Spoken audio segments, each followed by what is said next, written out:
What's good? What's really good? It's your boy Mako the Don, you heard?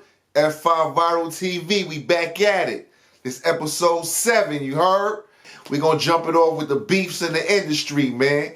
You feel me? You got Yella Beezy versus Mo, two of the hottest artists coming out of Texas. I mean, they the best artists making the most noise in Texas right now, and they got like murder beef with each other, you know what I'm saying? It's crazy. We got two of the OGs from the Bay Area, Richie and E-40. They was going at each other throat on social media this week, man. Disrespected, man. 50-year-olds going crazy on the internet like that. It was crazy, man. Then we had Puffy. He gave a monumental speech at the Grammys this week. Couple days later, all his artists on the internet that's coming for him. Talking about how he be jerking them when they contracts and they publishing and all that. So it wasn't good for Puffy. He started off strong. He emptied real weak, man. You know what I'm saying? Then I'm going to get into the trade deadlines, the winners and the losers for the trade deadline, man. Who came out on top and who lost, you know what I'm saying? Then I'm going to give you my top 5 songs so far for this year that's popping on my playlist, you know what I'm saying? I'm going to give it to you, not in no special order. But yo, this F5 Viral TV, let's get to it.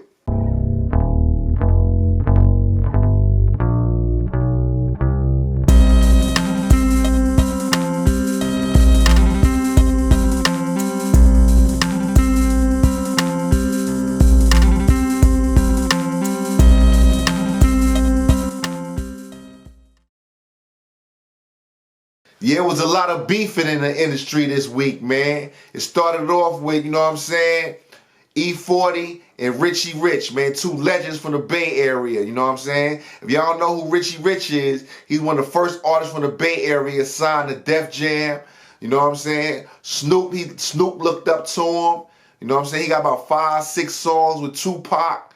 He was on the I Got 5 on it remix. I mean, he's a legend out there. All the artists in the Bay Area look up to him. You know what I'm saying? E-40, you know who that is. He been around for a while. He a mogul now. You know what I mean? He getting money from all angles. Liquor, wine. He got, you know what I mean, stores, restaurants. Man, they was going at each other throat this week. You know what I'm saying? Richie posted a picture of E-40 rocking Oakland Raiders gear right after the Super Bowl. You know what I'm saying? And E-40 ain't like that at all. I think E-40 lost a lot of money on that Super Bowl because he was tight. He came at Richie's throat quick, you know what I mean? He called him a bitch, told him he ain't relevant. So Richie was like, yeah, all right, whatever. You the man, you the OG, you know what I mean? You got all the money. E-40 came back again, called him a snitch.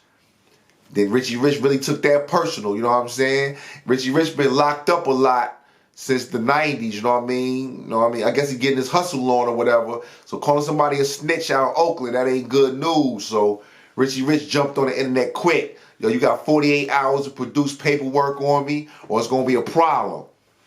So, you know what I mean? Snoop had to chime in and say he want to mediate it so he don't get, you know what I mean, on no gangster stuff. So next thing you know, you see E-40 and Richie in a restaurant. Like they done squashed the beef some type of way, you know what I mean? So, I don't know. It looked like they was in the Waffle House or something. I don't know where they was at. It wasn't no exclusive restaurant. But some type of way they squashed the beef, you know what I mean? So, I guess that's dead now. But then on the other side with these young boys out in Texas, you got Yella Beezy and you got Mo. Like I said, they the hottest artists in Texas right now, you know what I mean? Coming out of Dallas.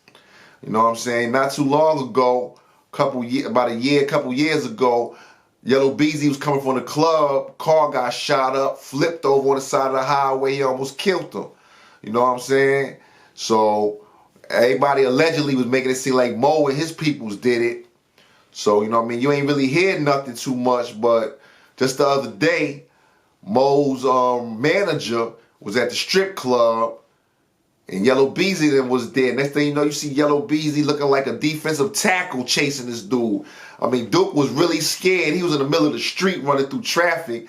He was willing to get hit by a car. Then, you know what I mean? So Yella Beezy, I mean, he chased this dude down, literally, running at full speed. I promise you, he looked like a linebacker chasing this dude.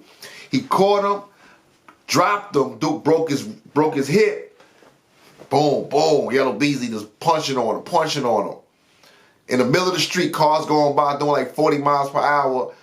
You know what I'm saying? So people come drag them off them. Next thing you know, first thing you hear is the dude about to sue him. You ain't hear nothing about nobody getting locked up, no warrants or nothing like that. He instantly suing him for millions of dollars. So, you know what I mean? That's why y'all young artists gonna have to control your tempers. You in there with your peoples, you could let your peoples punch on them. You ain't gotta literally punch on them yourself. So I don't know if this manager is Mo's brother or family member or one of the dudes that hustle on the block that's his manager. Cause I don't understand why they beat his manager up. You know what I mean? I hope he ain't down with the record label and cause Mo signed through Sony, so you know what I mean? Lead managers out of that and CEOs, and I don't understand why they ran up on him, but they might know something I don't know. So, you know what I mean? He needed to get hands put on him. So that just happened the other day. It was some wild stuff, man, down there in Dallas, man. The next thing I'm gonna get into, man, is Puffy, man. Puffy was at the Grammys. He got a award at the Grammys, and he gave a nice little speech, you know what I'm saying? Talking about like how the Grammys be type shunning black artists and hip-hop music and R&B, you know what I mean? Not really showing no love. He gave a good speech, you know what I'm saying? Had everybody stand up. Jay-Z, Beyonce, you know what I'm saying? All the artists that was there was standing up cheering for him, you know what I mean? It was an ill speech. Next thing you know, a couple days later, you got Mase coming out talking about Puffy jerked him on his contract. He only gave him $20,000 for his publishing. And Mase was one of the dudes that saved Bad Boy after Biggie died, you know what I'm saying? He kind of put them out there, so you got to really think about it, man. You just really think about all the artists that was down with Puffy that end up broke, going to jail. I mean, you can't really think of one artist that still eating after dealing with Puffy. Only artist you can really think of is maybe French Montana. But he came into it already with money. He came to Bad Boy, he already was rich. You know what I'm saying? So, but you think Craig Mack, you know what I mean, Loon, you know what I'm saying, G-Dep, Black Rob, Faith, 112, The Locks. If you just think about all the artists that dealt with Puffy, they had to get away from him to make money, or they either left him broke and end up going to jail. You know what I mean? I don't know Biggie's situation. I'm pretty sure he ain't get rich off his first album. He probably was about to make it up on his second album before he died. But, you know what I'm saying? It's kind of funny, man, how Puffy be jerking people, but then he up there talking about everybody should come together and get this thing so we can start making this money, right? But you ain't giving out good publishing. I mean, I know you the CEO, you supposed to eat, but I think your artists should be eating too if they keeping you relevant with this music, you know what I'm saying? So I don't know what's up with Puffy, man. You're going to have to make it right, man. You're going to have to make it right, man. I mean, that was an ill speech you gave at the Grammys, but you got to do good business with your people, you feel me? That's just my opinion. The next thing I'm going to get into is the winners and the losers in the NBA trade deadline, man. You know what I'm saying? Trade deadline came and all hell broke loose. The winner at the trade deadline, in my opinion, was the Clippers or Miami Heat, man. You know what I'm saying? Miami Heat got Iguodala and Jay Crowder. That's a nice little pickup. You know what I mean? Both of them is tough and gonna get down. You know what I'm saying? So and the Clippers got Marquise Morris. You know what I'm saying? One of the Morris twins. You know what I mean? He tough. He wanted to stay on the Knicks. You know what I'm saying? He was like the best player on the Knicks. Knicks, of course, gave him up for Mo Harkless. Used to play for St. John's. I mean, and some trading picks. I don't know. The Knicks ain't come off good with that, man. I don't know what the Knicks thinking about, but they hooked the Clippers up, and Miami Heat got hooked up. You know what I'm saying? So, you know what I mean? I don't know what made them want to do that, but Houston Rockets traded Capella. So the tallest person on their starting lineup is like 6'6" now. They playing small ball. But it seems like Houston Rockets just play for the regular season. They ain't even really thinking about the playoffs, man. Because they're going to get sent home, though. Definitely probably the second round. Team they got, man. You know what I mean? Harden be disappearing. And Westbrook kind of be disappearing, too, in the playoffs. He be trying, though. You know what I mean? But I think the Clippers and the Heat came off the best. And the people that came off the worst probably was the Knicks and Detroit. Detroit Pistons traded their best player to Cleveland, you know what I'm saying? Drummond.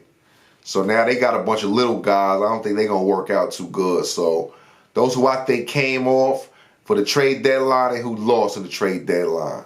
Now my top 5 songs of this year so far, you know what I'm saying? Not in no particular order. You know what I'm saying? They got a lot of music been coming out so far, but my 5 best songs so far this year, I'm going to go with number 5 is We Outside, Uncle Murder. You know what I'm saying? I mess with Uncle Murder new album. You know what I mean? They go hard right there. Uncle Murder joint go hard. Then We Outside. The next song is Moneybagg Yo featuring The Baby, Protect the Brand. I like that song right there. They got a nice little beat. The Baby going in, him and Moneybagg Yo, they going ill back to back. So that's my second song, Protect the Brand. The next song after that, I'm gonna say is Pop Smoke featuring TJ, Lil TJ War on Pop Smoke new album. I like that song right there. It go hard. The next song after that, I'm gonna say is Lil Baby, Something to Prove. Something to Prove by Lil Baby. That's a banger right there, man. Lil Baby be going hard, man. You know what I mean? I know his next project gonna take him to the next level, so watch out for that one. My last one for this year, I think, is Future featuring Drake, man. Life is Good. That's an ill song right there. That's a club banger, straight up. Life is Good by Future. Drake going in on that, man. So those are my top 5 songs this year so far. I'm about to start doing these music video reviews here shortly too, man. So if you're a local artist or you got an ill video, send it to my email, you know what I mean? I'm gonna watch the video and review it live, you know what I'm saying? And get my feedback on it. This is Mac O'Don. This is another episode of F5 Viral TV. So keep it tuned, you know what I'm saying? Make sure to subscribe, like, and share, you know what I'm saying? And we're gonna keep it coming for the new year. Alright, I'ma holla.